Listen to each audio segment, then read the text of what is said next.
So last time we had studied hysteresis curve. Okay, hysteresis curve जो आहे तो आपण स्टडी केलेला आहे.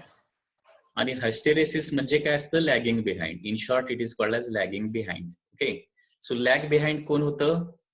Magnetisation lags behind the magnetic intensity. Okay, म्हणजे हे कधी होतं? When there is a magnetization and म्हणजे एच ग्रॅज्युअली मॅग्नेटिक इंटेन्सिटी जर ग्रॅज्युअली वाढवली आणि ती ग्रॅज्युअली कमी केली तर काय होतं? एमझेड जे आहे इट स्टार्ट्स लॅगिंग बिहाइंड. ज्यावेळी डिमॅग्नेटायझेशन चालू होतं त्यावेळी लॅग बिहाइंड होतं आणि त्याला आपण हायस्टेरेसिस असं म्हणतो. हायस्टेरेसिस लूपचा जो एरिया आहे, area of the hysteresis loop काय रिप्रेझेंट करतो? Energy loss per cycle represent करतो during magnetization and demagnetization. Okay, next we are going to study that is Curie temperature. Okay, Curie temperature, this is the next concept. Okay, Curie temperature.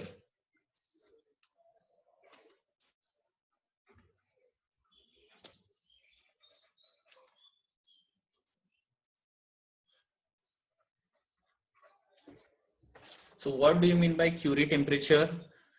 This Curie temperature is related to the ferromagnetic substance only. ही जी property आहे ती काय आहे? Ferromagnetic सबस्टन्सची property आहे, लक्षात घ्या. Curie temperature. ठीक आहे. आणि क्युरी टेम्परेचर म्हणजे काय?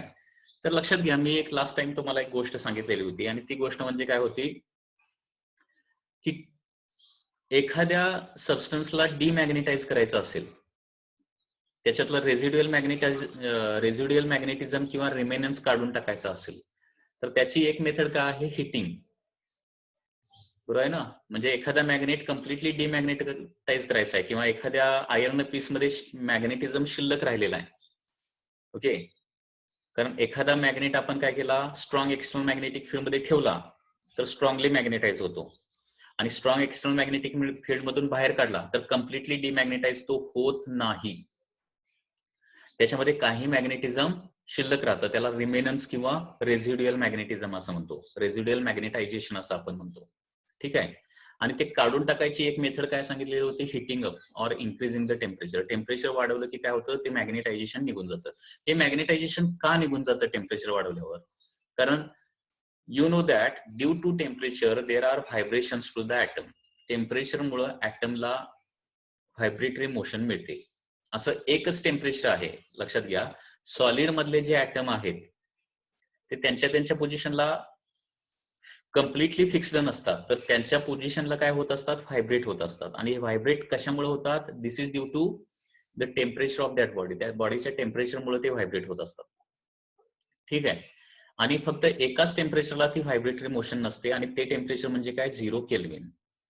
टेम्परेचर वाढवत जाईल तसं काय होतं? व्हायब्रेशन वाढत म्हणजे व्हायब्रेशनची अँप्लिट्यूड काय होते? वाढत जाते. ओके, म्हणजे टेम्परेचर वाढेल तसं काय होणार आहे? व्हायब्रेशनची अँप्लिट्यूड जी आहे ती ग्रॅज्युअली वाढत जाणार आहे. जेवढं जास्त टेम्परेचर तेवढे अँप्लिट्यूड ऑफ व्हायब्रेशन काय असणार आहे? मोर असणार आहे. अँप्लिट्यूड म्हणजे किती पाथवर तो व्हायब्रेट होतोय. कमी टेम्परेचरला कमी पाथवर व्हायब्रेट होत असणार आहे, जास्त टेम्परेचरला जास्त पाथवर तो व्हायब्रेट व्हायला लागणार आहे. आणि हे व्हायब्रेशन, ऍटॉमिक व्हायब्रेशन जे आहेत ते काय करतात? ऍटॉमिक डायपोल एका डायरेक्शन ओरिएंट सुरुवातीला झालेले असतील तर त्याला डिस्टर्ब करतात आणि सगळ्या ऍटॉमिक डायपोलला काय करतात? ते रॅन्डमली ओरिएंट करतात. आणि ऍटमला रॅन्डमली ओरिएंट केलं तर काय होणार आहे? त्याचं मॅग्नेटायझेशन निघून जाणार. काय सांगतो लक्षात येते का बघा? when temperature of a substance is increased, vibrations of atom increases. When vibrations of atoms are increased, magnetic dipole moments are randomly oriented. Okay, म्हणजे ऍटम मध्ये असणारे जे डायपोल मोमेंट जे आहे ते रॅन्डमली ओरिएंट होतात आणि atomic dipole moment randomly Orient झाले तर ते सगळे एकमेकाला कॅन्सल करतात आणि तो सबस्टन्स जो आहे तो सुरुवातीला त्याच्यामध्ये जरी मॅग्नेटिक प्रॉपर्टी असल्या तर नंतर काय होतो? तो कम्प्लिटली डिमॅग्नेटाइज होतो. म्हणजे फेरोमॅग्नेटिक सबस्टन्स मध्ये प्रत्येक ऍटम हा मॅग्नेट असतो, परंतु सुरुवातीला सबस्टन्सला मॅग्नेटिक प्रॉपर्टीज असतात का? नसतात. कारण का? सगळे ऍटम किंवा जे डोमेन्स जे आहेत ते काय असतात? रॅन्डमली ओरिएंट असतात. तर सगळ्या डोमेनला किंवा ऍटमला रॅन्डम ओरिएंटेशन द्यायचं काम हे कोण करतं? टेम्परेचर करत असतं. जेवढं टेम्परेचर जास्त तेवढं रॅन्डम ओरिएंटेशन ऍटमला आणतं. आता क्युरी टेम्परेचर म्हणजे काय, तर आपल्याला माहित आहे की फेरोमॅग्नेटिक सबस्टन्स मध्ये डोमेन स्ट्रक्चर असतं. Ferromagnetic substance has domain structure, हे आपल्याला माहिती आहे. टेम्परेचर वाढवत नेलं तर व्हायब्रेशन्स वाढत जातात आणि एका टेम्परेचरला व्हायब्रेशन एवढे वाढतात की ते डोमेन स्ट्रक्चर पूर्णपणे डिस्ट्रॉय होतं. म्हणजे एक डोमेन म्हणजे काय असतं, त्याच्यामधले सगळे ऍटॉमिक मॅग्नेट जे आहेत ते एका पर्टिक्युलर डायरेक्शन असतात. परंतु थर्मल व्हायब्रेशन, थर्मल एजिटेशन मुळे काय होतात, सगळे ऍटम एका डोमेन मध्ये असणारे सगळे ऍटॉमिक मॅग्नेट जे आहेत ते काय होतात, रॅन्डमली ओरिएंट होतात, वेगवेगळ्या डायरेक्शन जातात आणि त्याच्यामुळे डोमेन स्ट्रक्चर जे आहे ते पूर्णपणे डिस्ट्रॉय होतं. सगळे ऍटॉमिक मॅग्नेट रॅन्डम डायरेक्शन येतात आणि सगळे ऍटॉमिक मॅग्नेट रॅन्डम डायरेक्शन येणं म्हणजे कुणाप्रमाणे स्ट्रक्चर होत आहे, it is similar to the paramagnetic substance. It is similar to the paramagnetic substance. लक्षात येते मी काय सांगतोय? हे बघा, this is the substance, ferromagnetic substance. Initially there is a domain structure like this. म्हणजे इथले ॲटॉमिक मॅग्नेट हे सगळे या डायरेक्शन असणार, इथले ॲटॉमिक मॅग्नेट सपोज सगळे या डायरेक्शन असणार, इथले ॲटॉमिक मॅग्नेट सपोज सगळे या डायरेक्शन असणार आहे. ठीक आहे. When it is heated, heat दिल्यानंतर काय होणार आहे, व्हेन इट इज हिटेड ॲटमचे व्हायब्रेशन्स वाढतात आणि हे सगळे ॲटॉमिक मॅग्नेट जे आहे ते या पद्धतीने काय होतात, रॅन्डमली ओरिएंट होतात.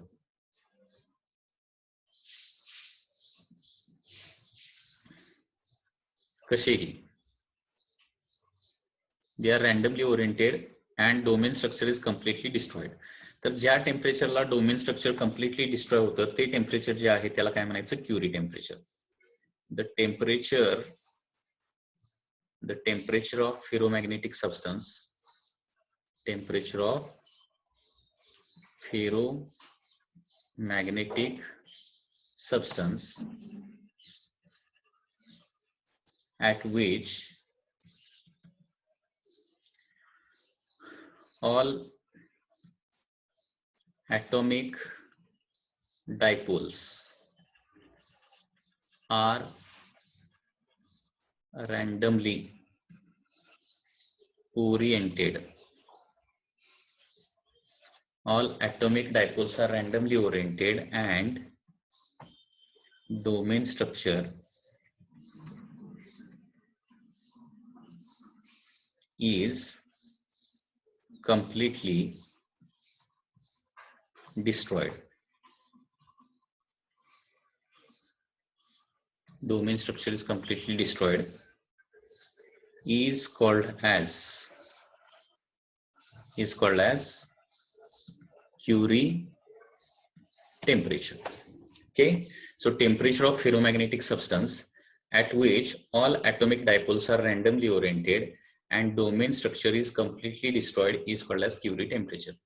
ठीक आहे, म्हणजे थोडक्यात क्युरी टेम्परेचर एक सर्टन हाय टेम्परेचर असतं की ज्यावेळी काय होतात, थर्मल व्हायब्रेशन मुळे डोमेन मध्ये एका डायरेक्शन सगळे असणारे ऍटॉमिक डायपोल काय होतात, रॅन्डमली ओरिएंट होतात आणि सगळं डोमेन स्ट्रक्चर पूर्णपणे उद्ध्वस्त होतं, डिस्ट्रॉय होतं. त्याला काय म्हणायचं, क्युरी टेम्परेचर असं म्हटलं जातं. So in short we can say that at Curie temperature this ferromagnetic substance is converted into the paramagnetic substance. काय होतं, at Curie temperature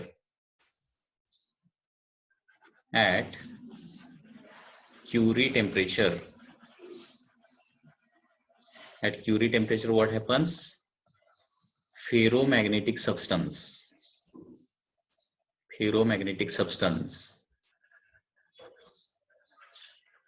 is converted to paramagnetic substance.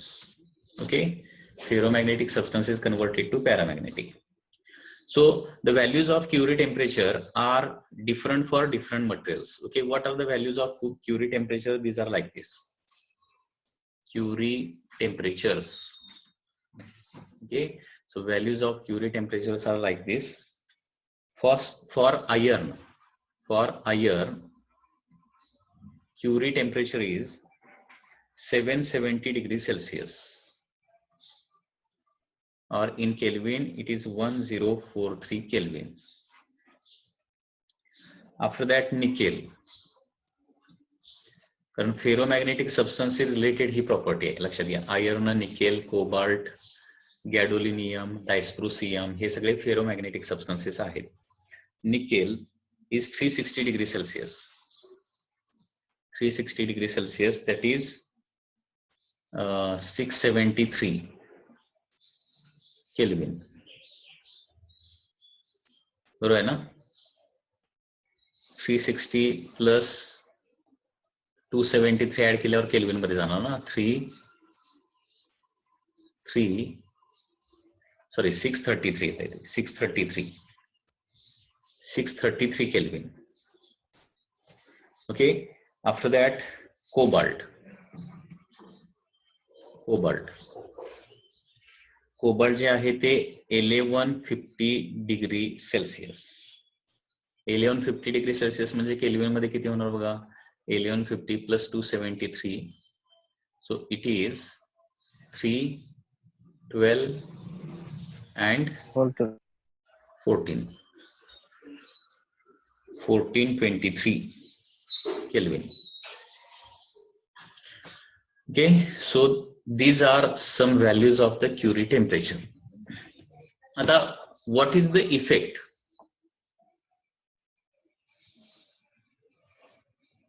Curie temperature ला TC symbol वापरतो आपण. TC. Okay. TC is the symbol that is used for the Curie temperature. Capital TC.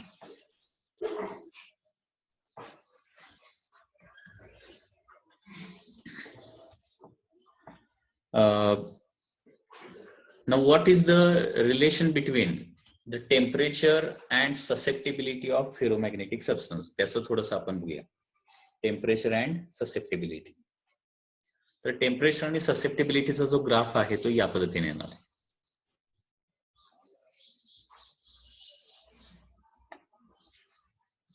This is the relation between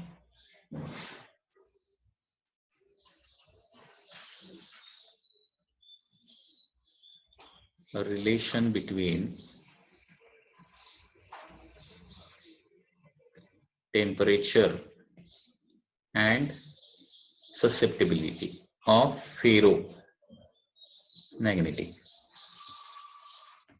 Okay, so susceptibility with respect to temperature. याचा जर graph बघितला तर initially it is a horizontal line, म्हणजे up to certain temperature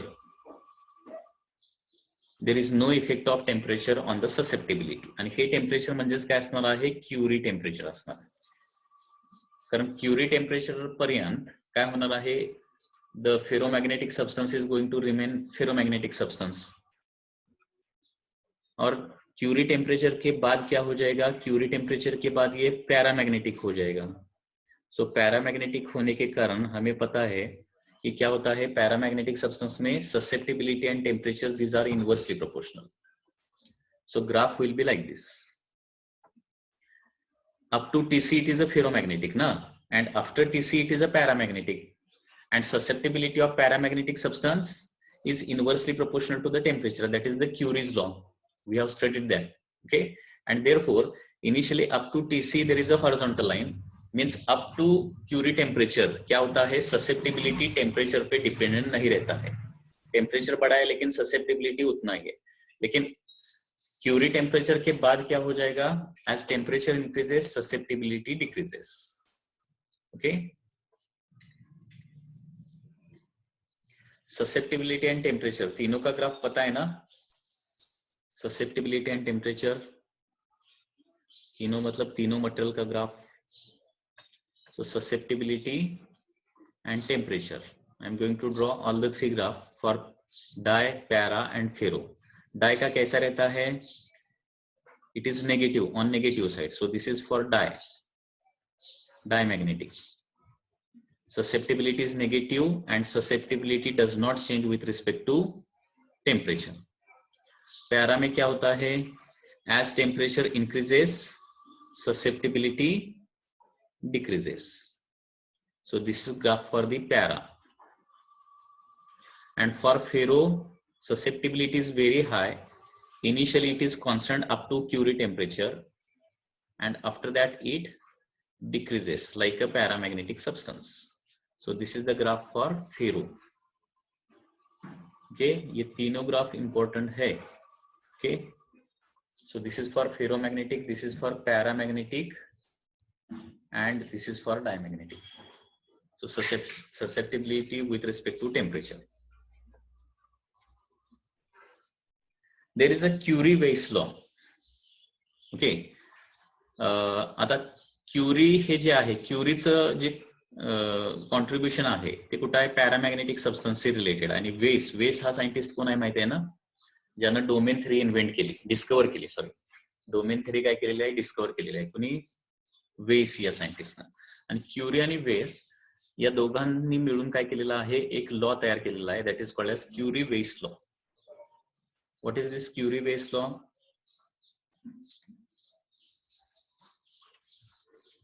Curie-Weiss law. According to this Curie-Weiss law, the susceptibility of ferromagnetic material, Curie's law is related only to the paramagnetic material, and Curie-Weiss law is related to the ferromagnetic material. Remember this.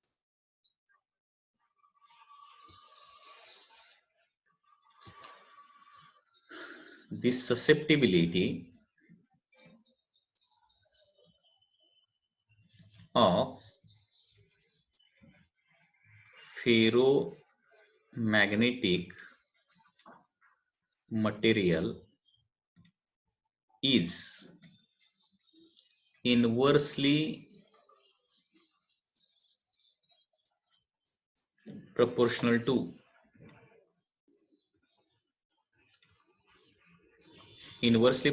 to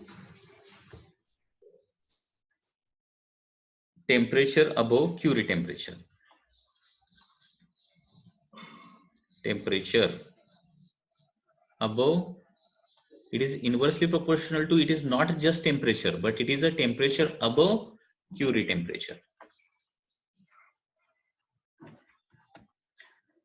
Okay, अभी temperature above Curie temperature, इसका मतलब क्या हो जाएगा, susceptibility of ferromagnetic substance is inversely proportional to temperature above Curie temperature, मतलब T minus TC. Actually basically बघायला गेलं तर हा काय आहे, क्युरीज लॉच आहे. क्युरीज लॉ काय सांगतो, susceptibility is inversely proportional to temperature, आणि T मायनस TC म्हणजे काय होणार, टीसीच्या वरच हा अप्लाय होतोय ना थोडक्यात, कारण हे टी जे आहे ते टीसीच्या वरचं टेम्परेचर आहे. आणि ज्यावेळी त्या बॉडीचं टेम्परेचर अबव टीसी असेल त्यावेळी तो सबस्टन्स कुठला असणार, पॅरामॅग्नेटिक असणार आहे, बरोबर आहे ना. म्हणजे थोडक्यात हा पॅरामॅग्नेटिक सबस्टन्सचा म्हणजे क्युरी, बेसिकली क्युरीज लॉ आहे, फक्त तो काय केलेला आहे, फेरोमॅग्नेटिक सबस्टन्सला मॉडिफाय केलेला आहे. म्हणजे याचा मिनिंग काय होतो, या लॉ नुसार सुद्धा up to capital T susceptibility आणि टेम्परेचर यांचं काय रिलेशन नाहीये. आणि up to TC Curie temperature पर्यंत ससेप्टिबिलिटी अँड टेम्परेचर यांच्यामध्ये कुठलेही रिलेशन नाहीये. आणि टीसीच्या वर मात्र काय होणार आहे, susceptibility and the temperature are inversely related to each other. Okay, so susceptibility is equal to C divided by T minus TC, and once again C is a Curie's constant. C is called as Curie constant. C ला काय म्हणतो आपण, Curie constant असं म्हणतो. Okay, so that is the Curie-Weiss law.